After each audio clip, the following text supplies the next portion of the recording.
Badass business owners, welcome to another episode of the Local Small Business Coach Podcast, where each episode we work on getting you to $100,000 in take-home pay. So if you're all ready to boost your profits, increase your sales, improve your processes, and develop stronger teams so you can stop living job to job, then let's dive in.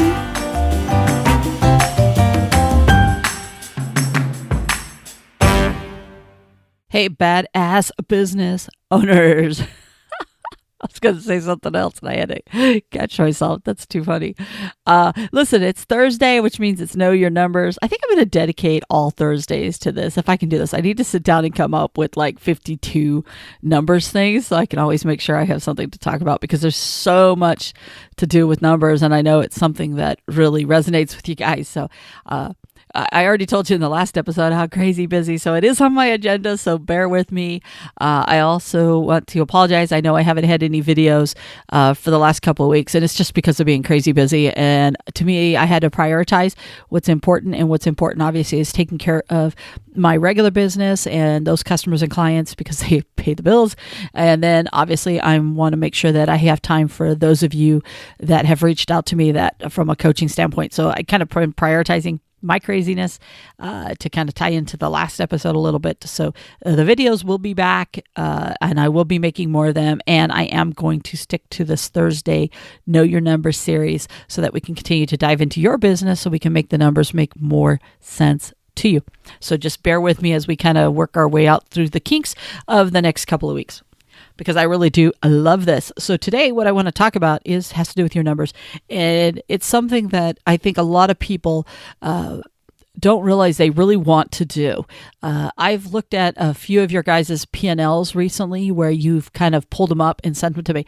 And I really want to applaud you guys, by the way, because for some of you guys, you've been running your business and you've never really looked at your profit and loss or your income statement, whichever way it's called by your accounting or if you pull it through QuickBooks or whatever the case may be. It's the same thing. Profit and loss statement, your income statement. It's basically where everything's written out about your business. It has your sales, it has your cost of goods, it has your expenses, and ultimately your net profit.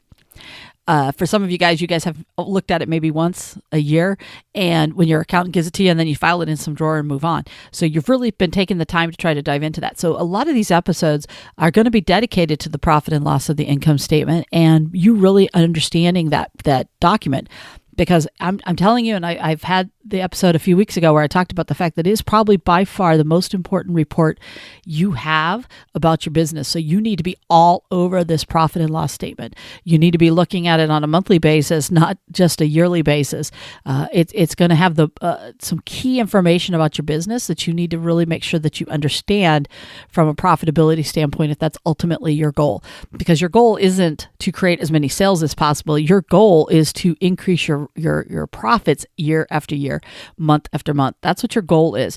The sales are just a means to get to those profits. Okay, because I'd rather you do $250,000, and if you're going to make more money than doing $1 million, it doesn't make any sense for you to bust your butt doing $1 million worth of sales if you're keeping the same amount that you could at $250,000. It just doesn't make any sense.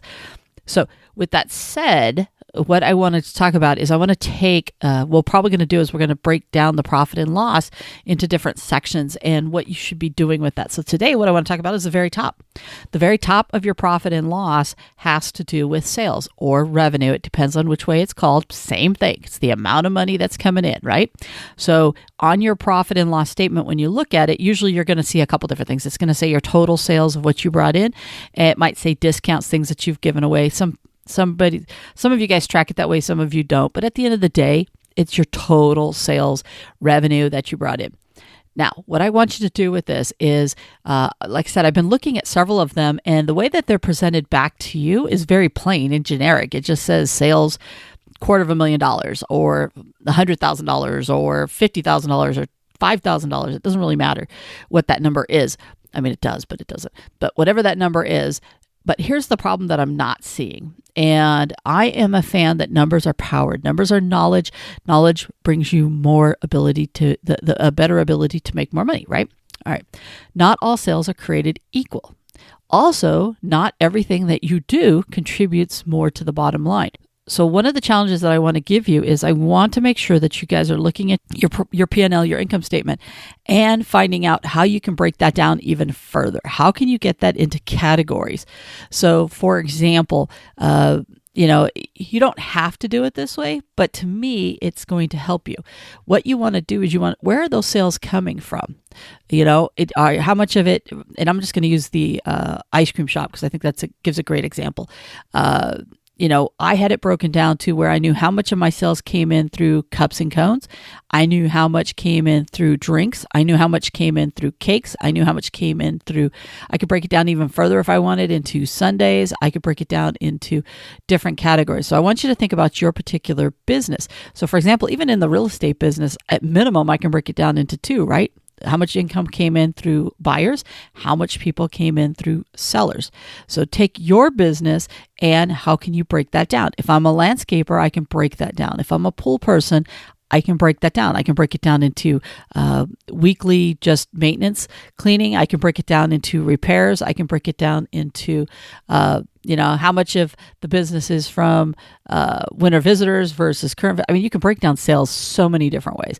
Now, I'm not saying go crazy, go stupid, and whatnot. But for most of you, you're going to have 1 to 3 major categories that you can break your sales into. I want you to go back and look about how you can break that down. Because here's why. Not all sales are created equal. And what we're trying to do is find out, because you want to put your time and energy into what's making you the most money, right? So what you want to do is you want to say, okay, how much money down the road, you're going to be able to take this information based off of that and see how much that particular category makes you down the road. So for example, we'll go back to the ice cream thing, right? We're going to just concentrate on a couple of them. If I know cups and cones are 50% on average of my sales, then I know that if in order for me to create more sales for my business, I'm going to get a lot more out of a category that is 50% of my business versus a category that is only 5% of my business. See how that works? Because percentage of sales is different. So if I can get a 5% increase on that big category that's half my sales, that 5% increase is going to look a heck of a lot different than 5% on a little 5% category. Because, sometimes, a 1,000% increase on a penny is still only $10, where 1,000% increase on something that's $10 is now 10,000, 100,000, I don't know, $10,000. I guess I should have done the math before I did that. Live math is never good. But anyways, it's still a lot more money, right? Because the bigger number, the percentage increase on a bigger number is always going to be a much bigger number. Hopefully you guys follow me there. So it's important that you know what those breakdowns are, because then there's level 2, which if I want to pull in some of the things that we've been talking about gross margin, right? Because at the end of the day, it's about what you keep. Because the other thing you want to do is, because you can use these sales to start figuring out things. So for example, if you have 2 categories that do relatively the same amount of business, then you can ask yourself, which of these 2 categories should I concentrate on? So let's go back to my example, right? So let's just say my beverage category when I had the ice cream store was, let's just say 10%. No, let's say 15%, because these numbers are going to be closer. Let's just say the beverage, that's going to be shakes and drinks and stuff like that. Let's just say that's going to be 15% of my business. And then let's say that I have cakes that are also 15% of my business. So here's 2 different categories about the same. So should I treat them equally or should I treat them differently? Well, the reality is this. The margin, the gross margin that I make, the potential of profit that I make is much higher on cakes than it is on drinks. So knowing that not every dollar is the same from a profitability standpoint, from a sales standpoint, they're absolutely the same dollar, right? 15% of my business, 15% of my business. But my profitability side, there's a big difference between them, because if the cakes can make a lot more money potentially due to profitability, then I want to make sure that I focus on how do I drive the sales within that particular category, because that particular category is going to produce more profit for me. So I don't need to go crazy with drinks, because drinks are on the lower end of that profitability group. That it's great to have the drinks get people in the store, but the reality is it doesn't necessarily create more margin for me.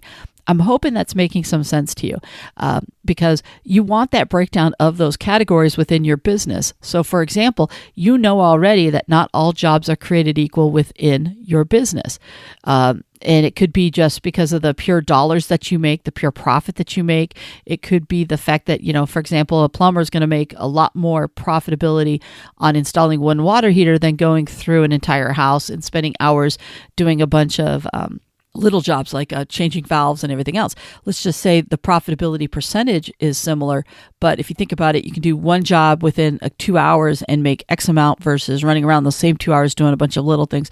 You just have to ask yourself which one's the more profitability. So I want to challenge each of you guys, when you're looking into this P&L, pull it up, see how it's being calculated for you right now, and ask yourself, is it broken down? Is it broken down by categories? Because you want to have your sales broken down. Figure out what those minimum, those 2 or 3 categories are. If you want to have more, you can have more. The more detailed you want to dive into, obviously, the better. But at minimum, for the vast majority of you, because you're not super analytical individuals, I get that. I'm not going to try to change you, but what I do want you to do is to be more informed. And the way you're more informed is you got to at least have that top line sales broken down into 2 or 3 different areas, so that way you can understand your business a little bit better. For example, at minimum, you could do sales from labor versus sales from products. Because every single sale, let's just say you're a service-based business, right? So you quote out something, some of that is going to be, and you purchase the products for that deal. So even though you have your cost of goods that are in there, you could still separate that out if you wanted to. But you're going to get that when you do your cost of goods. But for some people, it might be certain types. Maybe you install even though you have a service-based business, you have different types of different things that you can clean. So for example, a carpet, I don't know why my brain's not working all of a sudden. Let's just take a carpet person. Let's say they can clean carpets, but they also can do upholstery or other items, and you can break it out that way. So just think of your business, think of the different categories. I can tell it's been a long week because I'm rattling it way earlier than what I wanted to on this particular one. So, but just think of your business, break it down, try to get your P&L set up that way. The way you're going to do that is how you track it. So you're going to either track it when you write out your estimates, when you key it into your QuickBooks or whichever program you're using. If you turn everything over to an accountant, whatever way that you track those sales, make sure that you start breaking them down so that your accountant can key it into their system that certain way. But for most of you guys are using QuickBooks. It's really simple. You can go in there and you can create different categories. So when you input something as a sale, you can actually have a subcategory as to where to dump those sales. I really encourage you guys to do that. I think you're going to get a lot more out of your profit and loss statement if you can understand where your sales are coming from, because ultimately you're going to also learn how much money you make off of each of those categories, how much your cost of goods are in each of those categories, because you're going to try to line those up. Because what we're going to talk about when we talk about cost of goods is, for example, although there's some things that are in multiple categories, they're harder to break up. But if you find that there's certain things that could be tied to a category, it's going to make it even more fun for you. But at minimum, break down your sales a little bit. 2 or 3 categories. If possible, try to go with the big chunks. And this way we can get you focused on the right things that are going to ultimately lead to more profitability, because not all sales are created equal. So, all right, with that was what I wanted to dive into today. Hopefully you got a little nugget out of that. And if you haven't yet, please make sure you grab your profit and loss statement and look at them year over year. Look at them history-wise. For example, one I got the other day gave me some numbers, and the first thing I did is I went and I put the percentages in. And when I presented it to the business owner, one of the things that they liked is being able to see the percentages, because you could actually see where, that dollar line looked really huge. But when you saw percentage, like for example, payroll, the payroll line is huge and it looks huge. But when you see payroll this one particular year versus the other years, you can see that actually percentage-wise it had gone down, which is a good thing, which is one of the reasons why they were more profitable, because they were able to, even though it's a large chunk, you could see percent-wise it was a less percent of sales in a particular year, which ultimately made its way to the bottom line, which is why they made more money. So dive into this P&L. We're going to keep talking about it. I want that P&L to be like second nature to you. You just read that profit and loss, income statement, whatever it's called for you. Depends on your program. but I want to make it so that it is so easy for you to read and not intimidating in the least for you, because I think it's got wonderful information on there for you. All right. So with that, I'm going to go ahead and lock this up. Get out there, keep killing it, keep having an awesome craziness to your life and to your business. But let's continue to be smart for all of us, and let's learn how to read those numbers. All right. With that, I'm out of here, and I will see you on the next episode. Bye for now. Hey, badass business owner, if you're interested in taking your knowledge to the next level on understanding the numbers of your business, then head on over to knowyourbusinessnumberscourse.com and sign up to be one of the first to get any new items I put together to help you take your skills to the next level. Not only will you get immediate access to any new videos I create, but you'll also get copied on any tools I create to help you get better at understanding your business numbers. Plus, get any updates on the upcoming course, Know Your Business Numbers, where I will be taking a much deeper dive into the numbers that will help you become the badass business owner I know you are. So once again, if you want to keep building the skill, building this business muscle, check out the link in the show notes and head on over to knowyourbusinessnumberscourse.com and sign up now. Don't you think it's time to use your business numbers to earn more profits?